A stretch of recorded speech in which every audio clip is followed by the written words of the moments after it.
Hey, my name is Marty Leeds, and today we're going to take a look at Genesis 1:1 and its relationship to pi. Now, pi we know is the ratio of a circle's circumference to its diameter, and it's the number 3.1415. And how we're going to understand Genesis 1:1 is through English Gematria. Now, here's the cipher or cryptogram we have for our English alphabet. And what we've done is split our alphabet between A through M and N through Z. And then we walked up the 6 days where God did work. And then we rested on the Sabbath here, and then we walk back down. So 1, 2, 3, 4, 5, 6, 7, 6, 5, 4, 3, 2, 1, and their corresponding letters. Now, what this cipher encodes is the Tetragrammaton, which is the holy name of God, the Freemasonic compass and square, pi on both sides. It can be put over the chromatic scale on the human hands. And I have several videos going over this cipher, but the most important one is the English alphabet, Pi the Great Work on YouTube, which you can get.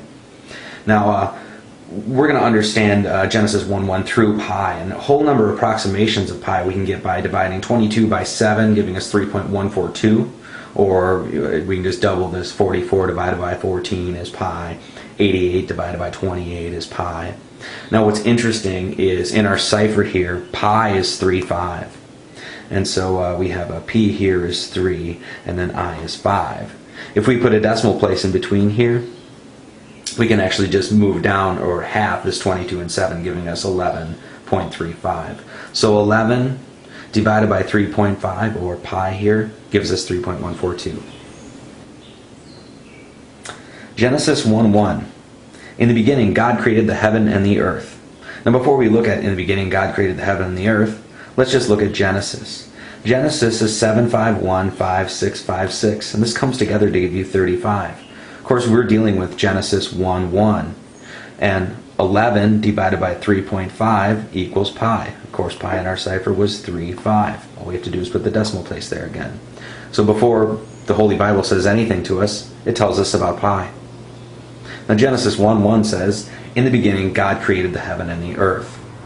Now what we can do is actually put the numerical equivalents to each of our letters here, and you can pause the video and double check all of this if you'd like.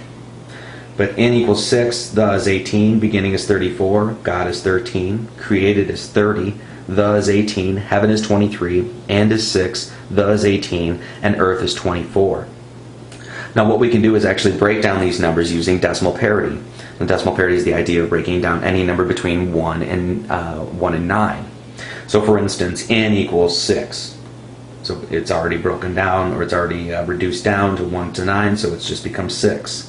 The is 18, so we add 1 plus 8 is 9. Beginning is 34, so we add 3 plus 4 is 7. God is 1 plus 3 is 4, etc. You can go 3, 9, 5, all the way to the end here. So now what we can do is look at this and all the ways that we can look at it mathematically. So we can add the addition here, so 6 plus 18 plus 34, etc. And this gives us 190. We can add our decimal parity equivalent here, which is 6 plus 9 plus 7, etc. And this gives us 64. We can add the number of letters, 1, 2, 3, 4, 5, etc. And this equals 44. And then we can add the number of words. And this is 1, 2, 3, 4, 5, 6, 7, 8, 9, 10. And this is, of course, a reference to your 10 fingers. So we have 190 for our total addition. We have 64 for the decimal parity. We have the number of letters being 44. And then we have the number of words being 10. 190 plus 64 plus 44 plus 10 equals 308. And we're going to see how important this number is in just a second. So Genesis 1:1 gave us the addition of 190, decimal parity equaling 64, the number of letters equaling 44, and the number of words equaling 10. And this comes together to give you 308. So why is 308 important here? Let's take a look at the Tau cross. Now, the Tau cross was known as a symbol for man. It's actually seen in the Egyptian Ankh, and it's in Göbekli Tepe. Now, Tau in mathematics was known as 2 pi. So what we can do is actually do the decimal parity, or the Gematria equivalent here for each of our letters. And this gives us 716, or 14 for Tau, and then cross giving us 35266, and this is 22. Now, this Tau cross is actually the base and height of the Great Pyramid of Giza. The height being 14, or the Tau, and then the cross being 22 here. And so the Great Pyramid of Giza. So the Tau cross is actually a symbol for man, and it's also a symbol for the Great Pyramid of Giza. So it would stand to reason that the Great Pyramid of Giza is actually a symbol for man. So this Tau cross, if we multiply this, it's 14 times 22 equals 308. And this is the exact same thing that's encoded in Genesis 1:1. So the question is, why 308? The first word in Genesis is in, which gives you 51, which literally means to go in, to go into the center, if you will. The angle here of the Great Pyramid of Giza is actually 51 degrees, 51 minutes. And there's that 51. Now, if we just take the degrees here, it's actually 51.85 degrees, which is very close to 52 degrees. In fact, it's usually rounded up to 52 degrees. And that would leave that the rest of this arc here to make 360 degrees is 308 degrees. So 360 minus the internal angle here of the Great Pyramid of Giza equals 308. And this is actually embedded in the language of the Tau cross and Genesis 1:1. So now we can look at all the numbers that Genesis 1:1 actually gave us. Those being, once again, 190, 64, 44, and 10. So let's first look at 190. 190 has 8 positive divisors, and those being 1, 2, 5, 10, 19, 38, 95, and 190.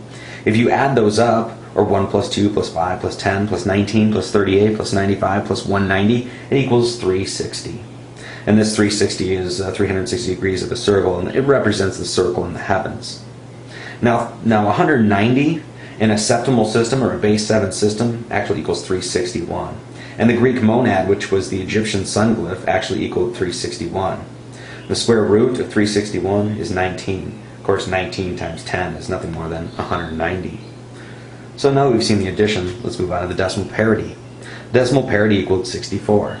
64 is an extremely important number because it's the number of codons in DNA, number of squares on a chessboard, number of hexagrams in the I Ching, it's the number of spheres in the three-dimensional flower of life, and in Marco Rodin's vortex-based math, it's based around the number 64. The number of letters in Genesis were 44. And of course, 44, if we take the base of the Great Pyramid being 44, that would make this 28. Now, we're going to see that in the number of words in just a second, but first let's add 64 plus 44. This gives us 108.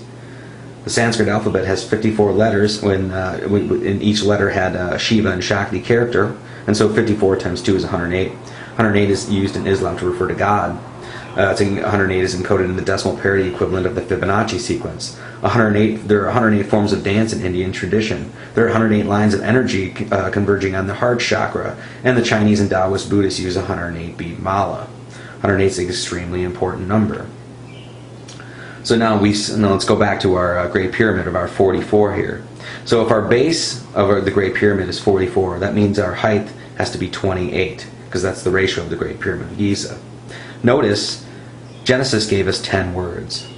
And these 10 words reference our 10 fingers. Now our 10 fingers, you have 14 sections on each hand, and this comes together to give you 28. And 28 is the number here that you need to get the Great Pyramid of Giza, the proportion of it. What's also interesting is the Holy Bible actually equals 28. So now that we've seen all the numbers here, let's take one more look at Genesis 1:1. Now we just put numbers to letters of the first verse of the Holy Bible, Genesis 1:1. And what we found out is that it references our own hands, it gives us the ratio of the Great Pyramid of Giza, it references the Tau cross, it gives us 108, 64, etc., etc. So basically we put numbers to letters and then basically put them back on our hands. So the question is, could all of this really be encoded within the Holy Bible? This was just the first verse. What more lies within these pages? In fact, what is the Holy Bible? Of course, we saw the Holy Bible is 28, and that's our own two hands. Because your own two hands represent the will and commanding word of God. You are, in fact, the Holy Bible, or the Genesis of God's holy word, for you are complete. Or 3, 2, 1, 3, 2, 5, 7, 5 coming together to give you 28, or the 28 sections of your two hands. My name is Marty Leeds. Marty 16 and Leeds equals 22, and this comes together to give you 38. I'm just a man of the universe. 61555565 comes together to give you 38 as well. I've written a book called Pi, The Great Work, and I have another one coming out very soon called Pi in the English alphabet. You can get me at martyleeds33.com or martyleeds33 at YouTube. Thank you.